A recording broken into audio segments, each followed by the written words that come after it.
दोस्तों 14 नवंबर को बिहार में नतीजे कुछ भी आए, चुनाव की चाबी सिर्फ एक आदमी के हाथ में रहेगी और वो आदमी इत्तेफाक से अमित शाह नहीं है, वो आदमी नीतीश कुमार है। और सच ये है कि नीतीश कुमार ने कल दोपहर से ही अपना प्लान बनाना शुरू कर लिया, अपना फाइनल प्लान बनाना शुरू कर लिया है। और ये एक ऐसा प्लान है नीतीश कुमार का जिसने बीजेपी के होश अभी से उड़ा दिए। आगे इसी वीडियो में। आज 13 तारीख है और 14 तारीख को सारी तस्वीर क्लियर हो जाएंगी, लेकिन बड़ी खबर जो सामने निकल के आ रही है कि किस तरीके से नीतीश कुमार इस वक्त आर पार के मूड में है। दोस्तों, नीतीश कुमार किस तरीके के आर पार के मूड में और नीतीश कुमार के हाथ में किस तरीके से बिहार की चाबी है। नीतीश कुमार के हाथ में फिर से बिहार की चाबी बताई जा रही है, लेकिन एक और सवाल, क्या आखिर मोदी और अमित शाह के हाथ पांव क्यों फूले हुए हैं। हमारे साथ वरिष्ठ पत्रकार मौजूद है दीपक शर्मा, आप उनकी इस रिपोर्ट को देखिए। नमस्कार, मैं दीपक शर्मा, मेरे यूट्यूब मंच पर आपका स्वागत। दोस्तों 14 नवंबर को बिहार में नतीजे कुछ भी आए, चुनाव की चाबी सिर्फ एक आदमी के हाथ में रहेगी और वो आदमी इत्तेफाक से अमित शाह नहीं है, वो आदमी नीतीश कुमार है। और सच ये है कि नीतीश कुमार ने कल दोपहर से ही अपना प्लान बनाना शुरू कर लिया, अपना फाइनल प्लान बनाना शुरू कर लिया। और ये एक ऐसा प्लान है नीतीश कुमार का जिसने बीजेपी के होश अभी से इसी वीडियो में इस प्लान का खुलासा करने जा रहा हूं। उधर एक बड़ी राहत की खबर आज महागठबंधन के लिए, खासकर तेजस्वी यादव के लिए। आज कुछ नए एग्जिट पोल, ताज़ा एग्जिट पोल आए हैं बिहार चुनाव के, और ज़्यादातर एग्जिट पोल्स में आरजेडी को आगे बढ़ता हुआ दिखाया गया है। देश के जाने माने सेफोलॉजिस्ट, जिनकी कंपनी बड़ी चर्चित कंपनी है एक्सिस माई इंडिया ने आरजेडी को इस चुनाव में नंबर वन यानी एक नंबर पे सर्वे आज हर जगह थे, जिसमें आरजेडी को तकरीबन 67 से 76 सीट तक तेजस्वी यादव ला सकते हैं इस चुनाव में। जेडीयू नंबर 2 पार्टी रहेगी, 56 से 62 सीटें मिल सकती हैं। और अमित शाह, प्रदीप गुप्ता के अमित शाह से बड़े नज़दीकी रिश्ते रहे, लेकिन इस सर्वे में वो बीजेपी को 50 से 56 करके आंक रहे हैं, 50 से 56 करके आंक रहे हैं।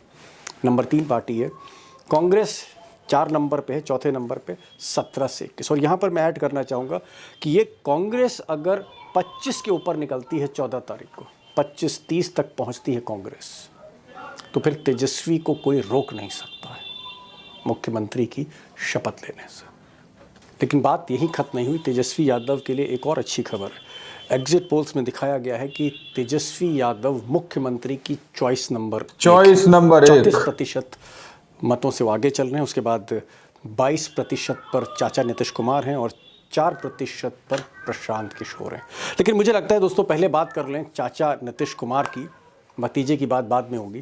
चाचा की बात कर लेते हैं कि चाचा के पास ही सरकार बनाने की चाबी, चाचा इतने इम्पोर्टेंट इस वक्त क्यों हैं?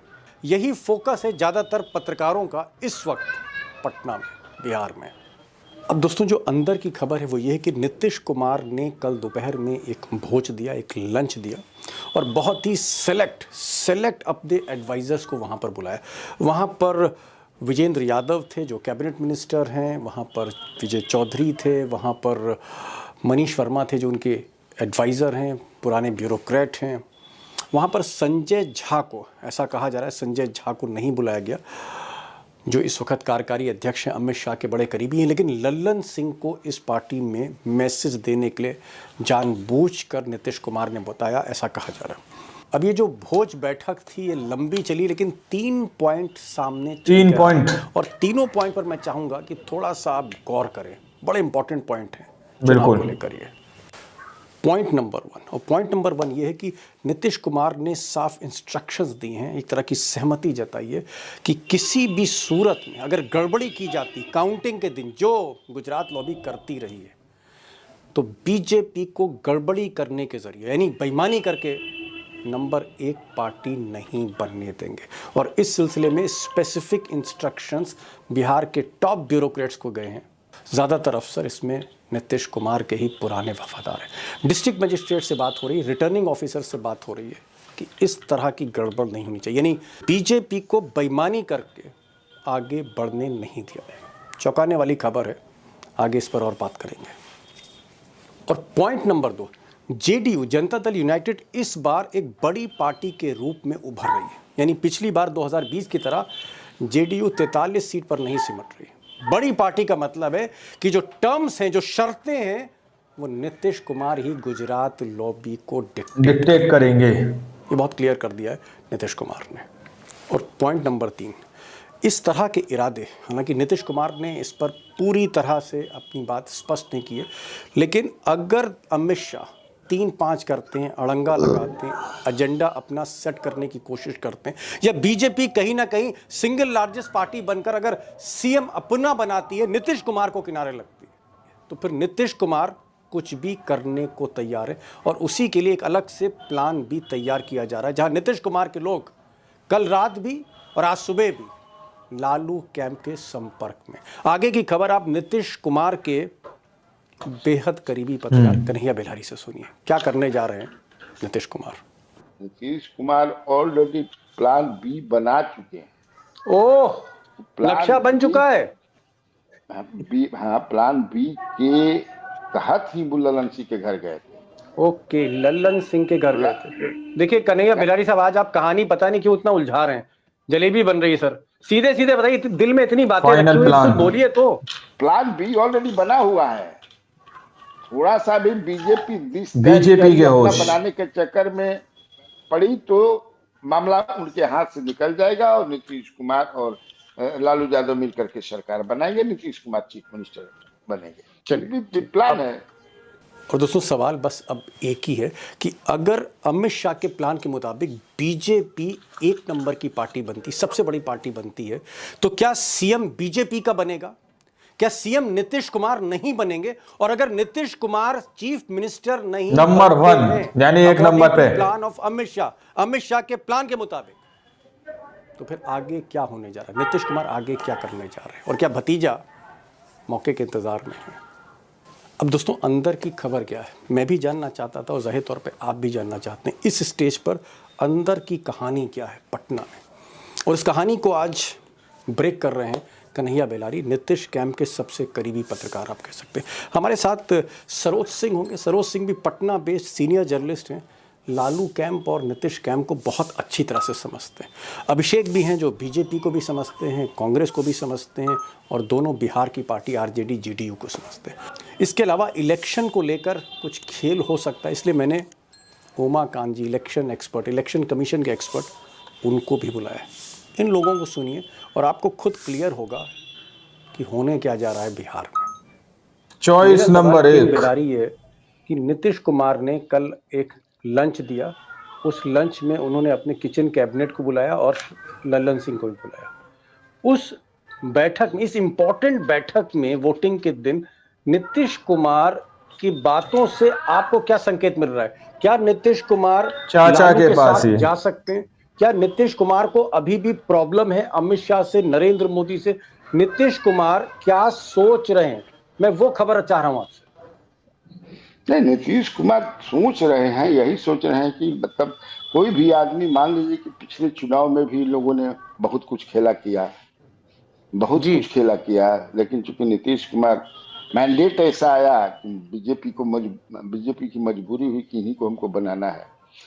इस बार जो है, जिस तरह से ये आपको एग्जिट पोल वगैरह को मैनेज करके और इतना दिखाया जा रहा है जो कि हकीकत नहीं है, और आपको जानकारी दें कि हो सकता है कि जो लोग बढ़ावा चढ़वा रहे हैं एग्जिट पोल 3 पॉइंट हो रहा है, बीजेपी सिंगल लार्जेस्ट पार्टी हो रही है, 90 तक चले जाइए, 80 तक चले जाइए, बिल्कुल, उसको लेकर के कि भाई आखिर ये तो होगा तभी जब पूरा जो है मैनेज किया जाए रिटर्निंग अफसर जो लोग हैं।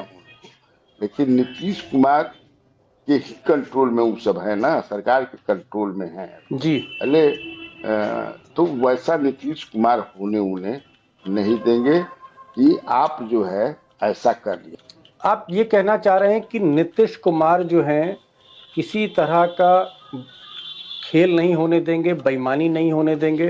क्या अपनी ब्यूरोक्रेसी को, जो डीएम है जो उनके अंडर में, उनको अमित शाह के प्रभाव में नहीं आने देंगे? बीजेपी को सिंगल लार्जेस्ट पार्टी नहीं बनने देंगे? आप ये कहना चाह रहे हैं? बेईमानी से अगर बीजेपी नंबर 1 आना चाहे तो नहीं आने देंगे? बिल्कुल नहीं आने देंगे, यही मैं कहना चाहता हूं, नहीं आने देंगे, नहीं आने देंगे। तो फिर नीतीश कुमार का इस वक्त मकसद क्या है? वो क्या सोच रहे हैं?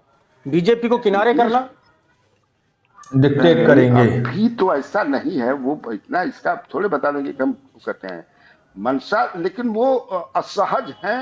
ये मैं कह रहा हूं कि बीजेपी जिस तरह से इस बार भी उनके साथ जो है अमित शाह करते आ रहे हैं, उससे काफी वो असहज हैं, इसलिए कोई वो बड़ा डिसीजन भी ले सकते हैं, ऐसा लग रहा है मुझे। नीतीश कुमार असहज हैं गुजरात लॉबी से, अमित शाह से, मोदी से, वो कोई बड़ा डिसीजन ले सकते हैं। अच्छा, एक चीज और बता दी, क्या बातचीत जो है शुरू हो गई है अमित शाह? दोस्तों, आप लोगों ने इस वीडियो को शुरू से आखिर तक देखा। वीडियो के अंदर साफ तौर पर बात की गई है कि किस तरीके से नीतीश कुमार के हाथ में बिहार की चाबी अभी भी बताई जा रही है। हालांकि यहां पर बहुत सारे सर्वे आप लोगों के सामने रखे गए हैं, जिसमें कहीं ना कहीं भाजपा की बुरी हार, एनडीए की बुरी हार बताई जा रही है। तेजस्वी यादव नंबर 1 चॉइस बताए जा रहे हैं। 34% तक लोग जो है तेजस्वी यादव को पसंद कर रहे हैं और 22% जो है एनडीए को पसंद किया जा रहा है। दोस्तों, 22% 34%, बहुत बड़ा डिफरेंट है, बहुत बड़ा फर्क है। अब आखिर में देखना ये बहुत ज्यादा दिलचस्प होगा कि आखिर 14 तारीख को, 14 नवंबर को बिहार के अंदर सरकार किसकी बनती है। 14 नवंबर को बिहार के अंदर आखिर किसके हाथ में सत्ता की चाबी सौंपी जाएगी।